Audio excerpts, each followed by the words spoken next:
আসসালামু আলাইকুম। দর্শক, নেপালের অন্তর্বর্তী প্রধানমন্ত্রীর পদত্যাগের দাবিতে আবারও যে কারণে রাস্তায় নেমেছে জেনজিরা। আন্দোলনকারীদের সঙ্গে পরামর্শ ছাড়াই মন্ত্রী নিয়োগ দেওয়ায় নেপালের অন্তর্বর্তী প্রধানমন্ত্রী সুশীলা কার্কির পদত্যাগের দাবিতে আবারও রাস্তায় নেমেছে জেনজি। রোববার 14 সেপ্টেম্বর রাতে বালু ওয়াটারের প্রধানমন্ত্রীর বাসভবনের সামনে জেনজি আন্দোলনকারীদের অন্যতম নেতা সুদান গুরুয়াংয়ের নেতৃত্বে স্লোগান দিতে থাকেন বিক্ষোভকারীরা। তাদের অভিযোগ, নতুন মন্ত্রিসভা গঠনের ক্ষেত্রে আন্দোলনকারীদের সঙ্গে কোনো পরামর্শ করা হয়নি, তাই কার্কির পদত্যাগ ছাড়া বিকল্প নেই বলে তারা দাবি করেন। সুদান গুরুং হুঁশিয়ারি দিয়ে বলেন, আমরা যদি আবারও রাস্তায় নামি কেউ আমাদের থামাতে পারবে না। আমরা যেখানেই বসিয়েছি সেখান থেকে উপড়ে ফেলব। তিনি আরও অভিযোগ করেন, আইনজীবী ওম প্রকাশ আরজাল ভেতর থেকে নিজেকে স্বরাষ্ট্রমন্ত্রী বানিয়ে নিয়েছেন। এ সময় গুরুংয়ের সঙ্গে নিয়ে আসেন গত সপ্তাহের বিক্ষোভে নিহত ও আহতের স্বজনদেরও। রোববার প্রধানমন্ত্রী কার্কির আইনজীবী ওম প্রকাশ আরজালকে স্বরাষ্ট্র ও আইন মন্ত্রণালয়ের দায়িত্ব দিয়েছেন। এর আগে তিনি রমেশ্বর খলানকে অর্থমন্ত্রী এবং কুলমান গিসিয়াংকে জ্বালানি মন্ত্রী হিসাবে নিয়োগ দিয়েছেন। আরজাল সুপ্রিম কোর্টে লোকমান সিং কার্কিকে দুর্নীতি দমন কমিশনের প্রধান করার বিরুদ্ধে রিট দায়ের করে আলোচনায় আসেন।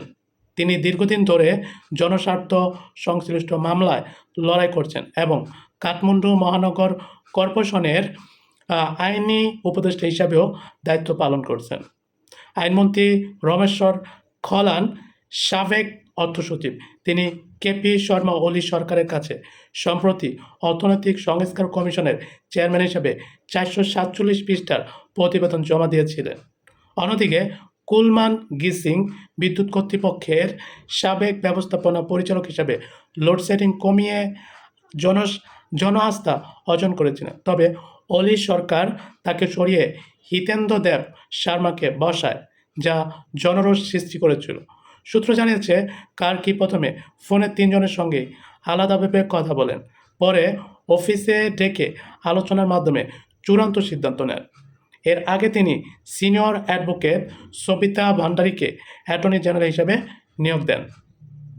রোববার সকালে কার্কি মন্ত্রিসভা গঠনের আলোচনা শুরু করেন। সর্বোচ্চ 11 থেকে 15 সদস্যের মন্ত্রিসভা গঠন করা হবে বলে জানা গেছে। ফলে মন্ত্রীদের একাধিক মন্ত্রণালয়ের দায়িত্ব দেওয়া হতে পারে। দুর্নীতি, অনিয়ম, মানবতা বিরোধী, সরকার বিরোধী নিপীড়ন এবং সামাজিক যোগাযোগ মাধ্যমের নিষেধাজ্ঞার প্রতিবাদে গত 8 সেপ্টেম্বর রাস্তায় নেমে আসে নেপালের তরুণ জেনজি সমাজ। কিন্তু নিরাপত্তা বাহিনী জলকামান, টিয়ার গ্যাস, রাবার বুলেট এবং গুলি ব্যবহার করে বিক্ষোভকারীদের ছত্রভঙ্গ করার চেষ্টা চালায়। বিভিন্ন শহরে জারি করা হয় কারফিউ। তবে আন্দোলনকারীরা দমে না গিয়ে পরের দিন বিক্ষোভ চালিয়ে যান। চাপের মুখে শেষ পর্যন্ত পদত্যাগ করে প্রধানমন্ত্রী কেপি শর্মা ওলি। বিভিন্ন নেতার বাড়ি ও সরকারি ভবনে হামলা ও অগ্নিসংযোগ করেন বিক্ষোভকারীরা। নেপালের সহিংসতায় এই পর্যন্ত অর্ধশতাধিক মানুষের মৃত্যুর খবর পাওয়া গেছে। এই অবস্থায় গত 12 সেপ্টেম্বর নেপালের ইতিহাসে প্রথম নারী সরকার প্রধান হিসাবে শপথ নেন সাবেক বিচারপতি সুশীলা কার্কি। জেনজি আন্দোলনকারীদের দাবির প্রেক্ষিতে এবং প্রেসিডেন্ট রামচন্দ্র পড়েল ও প্রধান রাজনৈতিক দলগুলোর সঙ্গে আলোচনার পর কার্কিকে অন্তর্বর্তী সরকারের দায়িত্ব দেওয়া হয়। দর্শক, জেনজিরা দেখেন তাদের সাথে পরামর্শ করে নাই বলে আবার তাকে পদত্যাগের দাবিতে আবার রাস্তায় নেমেছে এবং তারা বলছেন যে এই কার্কি যেহেতু তাদের পরামর্শ ছাড়া সরকার গঠন করেছে এবং যাকে ইচ্ছা তাকে নিয়োগ দিচ্ছে, তাই তার পদত্যাগের কোনো বিকল্প নেই। এখন আমাদের সময় কিন্তু যখন এই আন্দোলনটা হয় তখন কিন্তু যারা সরকার নিয়োগ করেছিল তখন কিন্তু এই যারা ম্যান্ডেট ছিল এই আন্দোলনে তারাই কিন্তু নিয়োগ দিয়েছিল। তখন কিন্তু কেউ কোনো কথা বলার সুযোগ পায় নাই এবং কেউ তেমন কথা বলে নাই, ঠিক আছে? কিন্তু যেই এই সরকারের ব্যর্থতা দেখা দিয়েছে কিংবা সরকারের মধ্যে কিছু গোঁজামিল দেখা গিয়েছে, তখন কিন্তু বিভিন্ন মানুষ বিভিন্ন ধরনের কথা বলার সুযোগ পেয়েছে। তো তখন যদি ডক্টর মোহাম্মদ ইউনূসকে যদি প্রধান উপদেষ্টা বানিয়ে এই উপদেষ্টা পরিষদ যদি তাদের হাতে দায়িত্ব দিয়ে দিত, ঠিক আছে।